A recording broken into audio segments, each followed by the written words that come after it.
This is my little girl, Sweet Pea, and she's always keeping me company when I'm working from home, aren't you, Sweet Pea? Little hormone helper. So in this video, we're having a look at the major hormones for women and what happens to them throughout the life cycle, so that it makes a little bit more sense why things start to go crazy in the 40s. And also, it might be of interest to know what happens to LH, estrogen, progesterone after you actually achieve menopause. Let's have a look at these hormones now. For those of you who are not familiar or so familiar with estrogen, this is the hormone that builds up your uterine lining and creates an amazing environment for potentially holding an embryo and for that embryo to thrive and turn into a baby. So estrogen plays a role in building the uterus for pregnancy. It's not so dominant in the early stages of life. So you see on the left on this chart, we begin with the fetal era going into childhood. I might use my ticks here.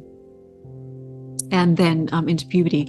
So you see that it really isn't until puberty when estrogen starts to peak, and it will remain very high for a long time. So it will see you through your 20s, 30s, and a good portion of your 40s. And it will stay really consistent and regular. And we get to really appreciate that about estrogen when we hit our late 40s, because we suddenly realize what it's like to not have steady estrogen. And we also get to know what it's like to have aberrant, unusual ups and downs of estrogen. And that's not much fun either. So as you can see, very steady all through the reproductive years, but starting to reduce in perimenopause. It doesn't actually have as steady a decline as it looks like on this chart. It's probably a little bit rougher than that for many of us. It goes up and down.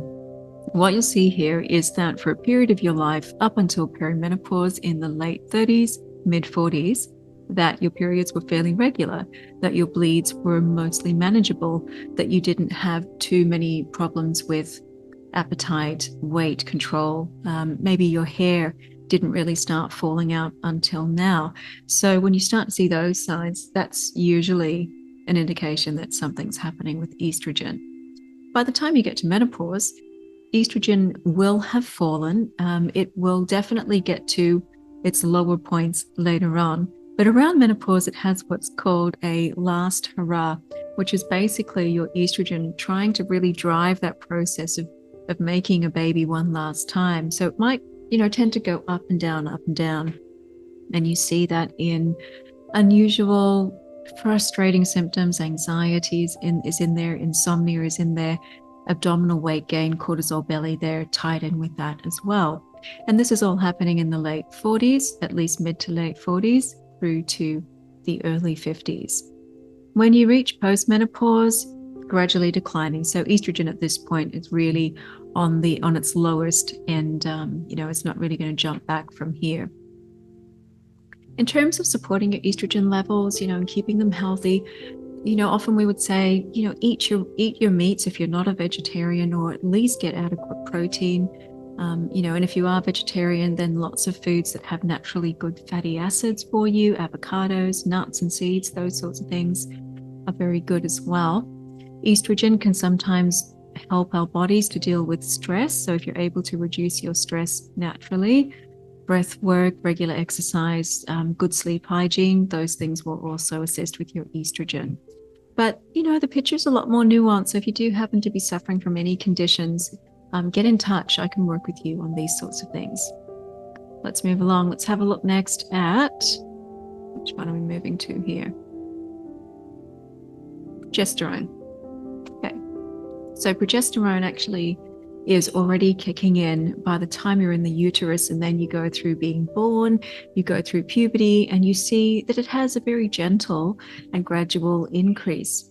Actually, progesterone, in my opinion, is the gentlest of it's the gentlest of all of the hormones. So progesterone will rise up until you get to the reproductive years, where it really is at its highest, and it goes up and down.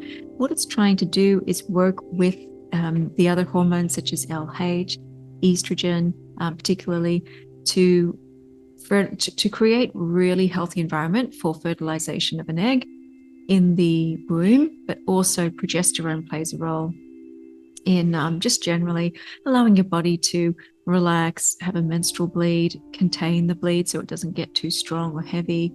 And it's very soothing. So some of the things that I really look out for if I think someone might be a bit progesterone deficient is where I start to see issues with sleep, high anxiety, and issues with the bleed where the volume is too large. So heavy menstrual bleeding would be definitely one of the areas I'd look at. There's a condition known as dysfunctional uterine bleeding, DUB, that's also involved in this. Just be 1 minute, I'm just recording something. But you can get your gear on and I'll meet you out there in a few minutes. So one of the other conditions that is worth mentioning is dysfunctional uterine bleeding, DUB. And this is where you might get really heavy periods, for example. And then the progesterone, by the time you get to your late 30s, mid 40s, progesterone will be on the decline. Again, very steady, very gentle, but it's the steadiest decline, I think, of all the hormones. And it's the one that's very, very hard to curb. With progesterone, because it plays this role in our bodies of soothing us and keeping us feeling calm, progesterone, like sweet pea, is like a warm hug. So if you are noticing anxiety, sleep problems, a lot of tension in the body, then it's quite likely that progesterone will play a role in that, in the sense that progesterone might be low. And on the other hand, if you are really anxious and stressed all the time, you might be depleting your progesterone, because it's trying to keep you balanced as well. So you might be using too much of it there. Then we get to menopause and postmenopause, where the decline continues. So with progesterone, as soon as you hit your late 30s, this decline really starts to kick in. And that's why fertility is much more difficult in the 40s than it is compared to the 30s. Let's move along and have a look at our next hormone.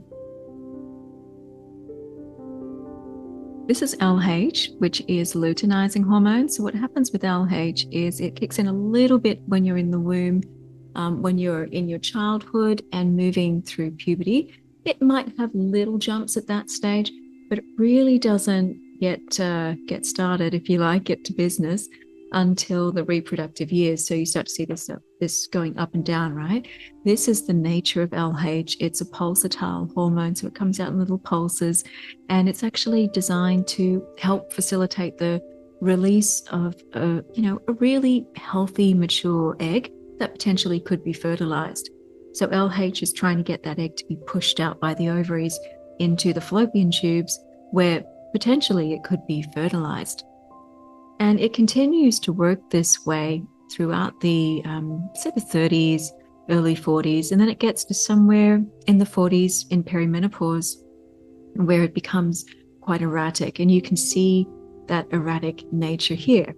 So this is a problematic area for LH sometimes. For some of us, we might actually have some LH issues, and if you suffer from a condition called polycystic ovarian syndrome, it's very possible that your LH is being too elevated. If you have fertility issues, you're struggling with fertility, it's possible that the LH could be involved there as well.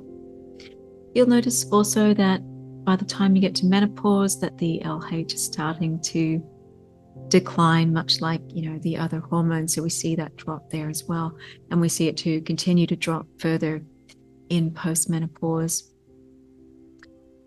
The last hormone that I would love to talk about is FSH. This is your follicle stimulating hormone. FSH is quite busy in the fetal time. In fact, follicle stimulating hormone is all about trying to produce really good eggs and get those eggs to mature well so that they can be fertilized. Believe it or not, you actually start losing your eggs not in your late 30s. You start losing them in the womb before you're born. And our egg count is, significantly reduced by the time we're born. We still have plenty, but then you go through childhood, puberty. So basically, we are into the pathway to menopause as soon as we're born. If you think about menopause as just being the exhaustion of all those eggs, so the ovaries stop working. So we got fetal and then childhood and puberty, where we see this slight increase in FSH, but again, like LH, doesn't really get to business until the reproductive years. And then it's up and down because, like LH, it really is involved in the monthly cycles, trying to produce really healthy eggs for you. And it gets really, really crazy actually in the late 40s when you're approaching menopause. Up here, so if you look up here on the chart, you can see that we have this almost crazy elevation in the FSH. So what's happening there is that your body is once again like the last hurrah moment of estrogen, having one last go and really trying to push for a healthy egg to get fertilized. So it's possible that you can still have eggs fertilized at this time. It's not usual, but nothing's impossible. And so then we get over to beyond menopause, and you start to see that the FSH stays elevated for a little bit and then calms down. Often when you get your blood tests and you're being assessed for the life stage that you might be in, possibly you think you might be in menopause, the FSH level will be checked and it will be used as a marker or an indicator of whether you're actually in menopause. Well, I hope that was helpful for you. And look, being on a hormonal journey, sometimes these things can be really mysterious and you are not expected to know it all. Once you've had a little bit of understanding around your hormones, it really helps you to understand the symptoms that come with hormone deficiencies or hormone excesses. And regardless of what stage of life you're in, it's always good to know what is the trajectory of each of my hormones through my life cycles, because it can really help to explain some of the challenges that we can come up against. All the best on your hormone healing journey. If you ever want to work on your hormones, please get in touch. I do consultations with people all over the world. I don't know, maybe even Sweet Pea will be there with us. But yeah, all the best in your healing. And don't forget to check out the other videos. Don't forget to hit subscribe. Please like this video. All of those things really help me in terms of spreading the word about hormone health. And have a fabulous day. See you in another video.